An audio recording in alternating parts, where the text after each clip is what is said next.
Nggak mau, kita nggak mau ribut, kita mau dakwah, kita mau sholawatan. Saudara, yang kita protes koruptor, kok mereka yang marah? Bismillahirrahmanirrahim. Assalamualaikum warahmatullahi wabarakatuh. Teman-teman, jumpa lagi dengan saya di channel YouTube Maisha Al-Fatih. Habib Rizik Syihab. Akhirnya teman-teman, beliau muncul lagi di publik setelah terjadinya tragedi antara PWI, Laskar Sabilillah dengan para muhibbinnya Habib Rizik Syihab ini dan FPI-nya di Pemalang kemarin, teman-teman. Di dalam ceramahnya kali ini, teman-teman, Habib Rizik Syihab ini malah menyalahkan pihak kepolisian. Bahkan beliau meminta kepada Bapak Presiden Prabowo Subianto untuk memecat Kapolri karena tidak jagain mereka. Karena tidak dijagain oleh pihak kepolisian. Ini kan lucu, teman-teman. Yang nantangin perang siapa? Kita nggak mau ribut, kita mau dakwah, kita mau sholawatan. Saudara, yang kita protes koruptor, kok mereka yang marah? Kalau video sebelumnya, teman-teman, kalau video-videonya Habib Rizik ini sebelumnya tidak nantangin Laskar Sabilillah, tidak nantangin PWI untuk perang, maka tidak akan terjadi keributan itu, teman-teman. Tidak akan terjadi keributan di Pemalang kemarin. Kalau memang ceramahnya hanya mengkritik pemerintahan yang korupsi, tidak akan terjadi keributan. Loh, itu kan enggak. Pada video-video sebelumnya, Habib Rizik ini nantangin perang.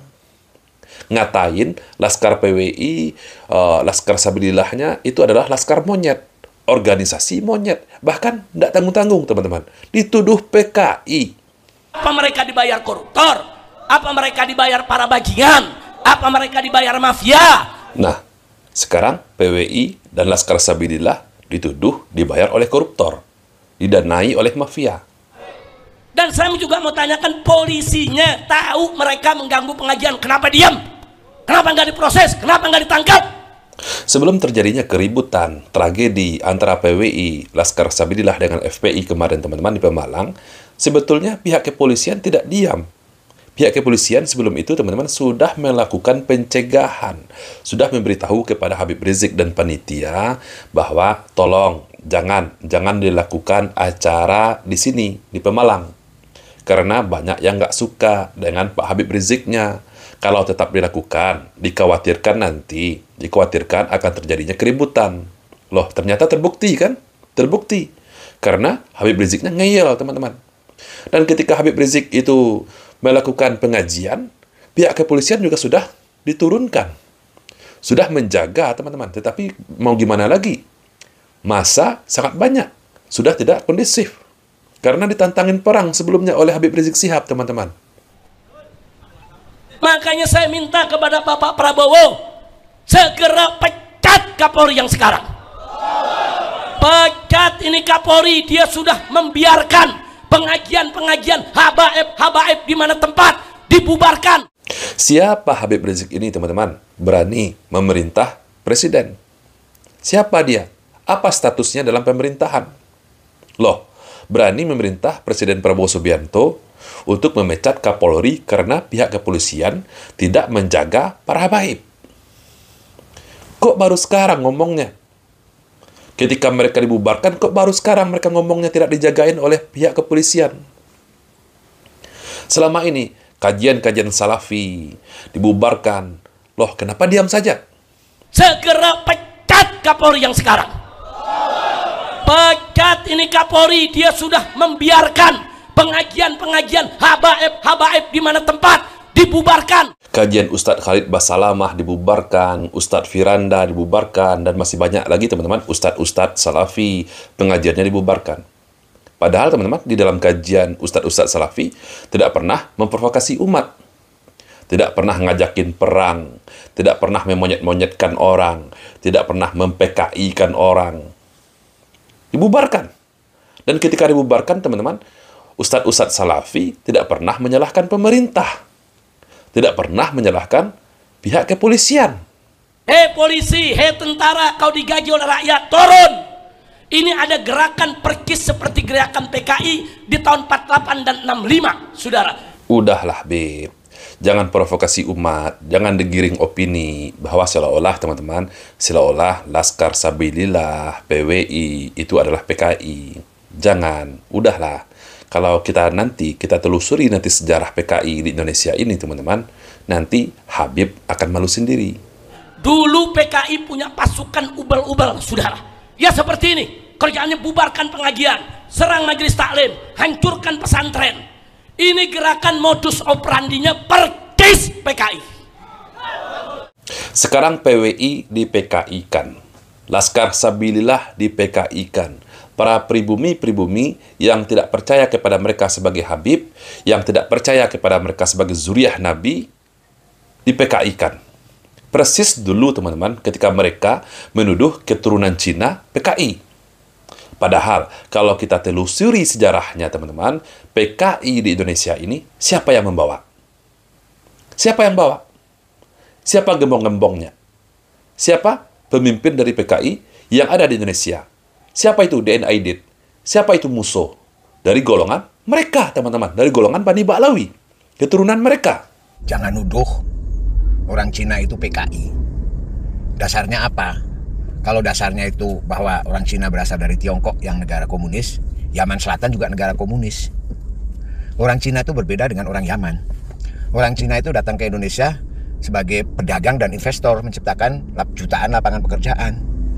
Jadi mereka lebih suka liberal atau bebas daripada komunis yang diatur-atur. Karena kalau liberal kan jadi kegiatannya lancar, bisnisnya lancar. Nah, dalam sejarahnya yang namanya anggota PKI itu kan kaum buruh, kaum petani dan nelayan yang diketuai oleh para habaib, yaitu yang gembong-gembong PKI kan Yaman semua, itu habaib semua, habaib Fahrul Barakbah, habaib Ahmad Sufyan Barakbah, habaib DN Al-Aidid, habaib Musa Al-Munawar. Jadi nggak tepat. Kalau orang Cina kan pedagang, pengusaha, investor. Jadi dia sukanya yang bebas, liberal, bukan komunis yang diatur-atur. Kalau komunis kan banyak diatur-atur gitu, sehingga kegiatan bisnisnya jadi tidak lancar. Gitu, mereka sukanya bebas, mengambil keuntungan gitu loh. Jadi jangan makanya ya, tidak ada gembong PKI itu dari Cina, nggak ada gitu. Gembong PKI ya dari Yaman, habaib gitu.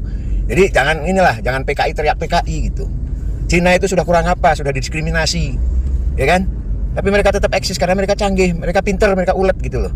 Jangan karena kamu sama-sama pendatang, tapi kamu tidak bisa sukses bisnis, terus kamu PKI-an orang. Ingat, gembong PKI itu ya habaib gitu. Dan orang Cina itu adalah mayoritas pedagang, mayoritas pengusaha. Dan pengusaha itu tidak suka negara komunis, diatur-atur dengan komunis. Karena komunis itu banyak campur tangan pemerintah. Gitu. Kalau liberal kan enggak, peran pemerintah kan sedikit, aturannya sedikit. Jadi begitu, jangan dibolak-balik PKI teriak PKI.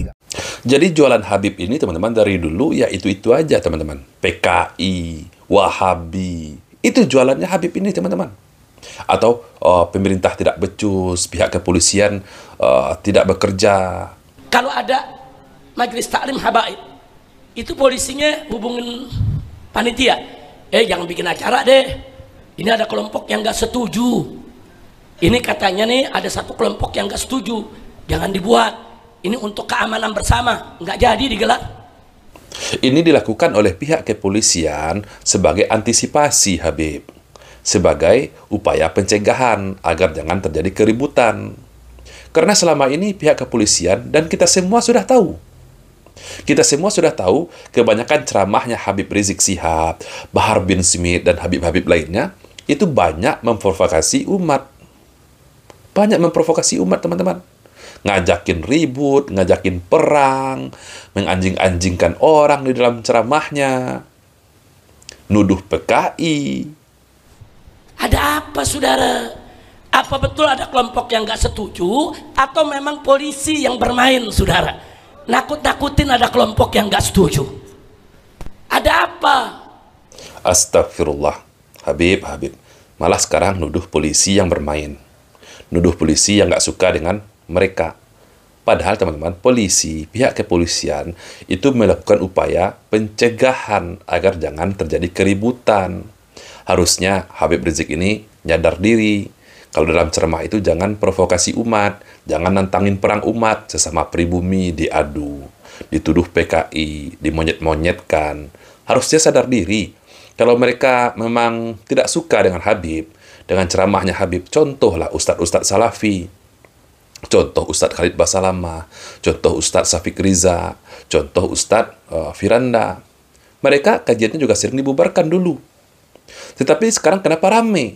Karena mereka tidak pernah memprovokasi umat, tidak pernah ngajakin perang umat, tidak pernah menganjing-anjingkan umat. Tidak pernah juga mereka menuduh PKI, apalagi menyalahkan pemerintahan, apalagi menyalahkan pihak kepolisian. Nah kalau begini caranya, semua saudara majelis taklim, pengajian, tabligh akbar yang tidak sejalan dengan ormas yang bernama PWI Laskar Setan, ya dibubarkan dong. Nggak begitu juga, Habib. Nggak begitu juga. Selama ini, teman-teman, sepengetahuan saya, Laskar Sabilillah ataupun PWI, mereka, setahu saya, tidak pernah membubarkan kajian-kajian salafi. Kajian-kajian sunnah nggak pernah mereka bubarkan, nggak pernah bentrok, nggak pernah terjadinya tragedi seperti di Pemalang kemarin. Nggak pernah.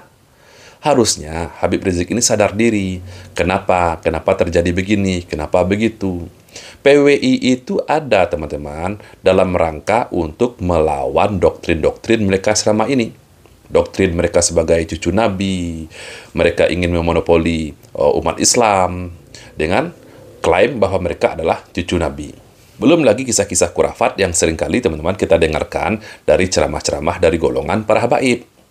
Bisa terbang ke langit ke-7 lah, Mi'raj, dalam satu hari 70 kali, bisa menurunkan hujan susu, bisa menurunkan rantai emas dari langit, menghidupkan orang mati, memadamkan api neraka dengan jari kelingkingnya saja, teman-teman. Kisah khurafat. Sampai malah munculnya Ghufran Al-Bantani, teman-teman. Saya curiganya, teman-teman, Ghufran Al-Bantani ini dijadikan tandingan oleh mereka untuk melawan kisah-kisah khurafatnya para habaib. Dimunculkanlah Ghufran Al-Bantani. Bisa memburu malaikat, bisa memerintahkan malaikat untuk menurunkan hujan, bicara dengan semut, bicara dengan malaikat. Khurafat dilawan khurafat. Sebetulnya nggak seperti itu juga harusnya. Jadi saya curiganya, teman-teman, Ghufran Al-Bantani ini sengaja dimunculkan untuk melawan mereka, para habaib ini, teman-teman. Oke lah, teman-teman, semoga video ini bermanfaat untuk kita semua. Saya, Reski Mesa Putra, Barakallahu Fikum. Assalamualaikum warahmatullahi wabarakatuh.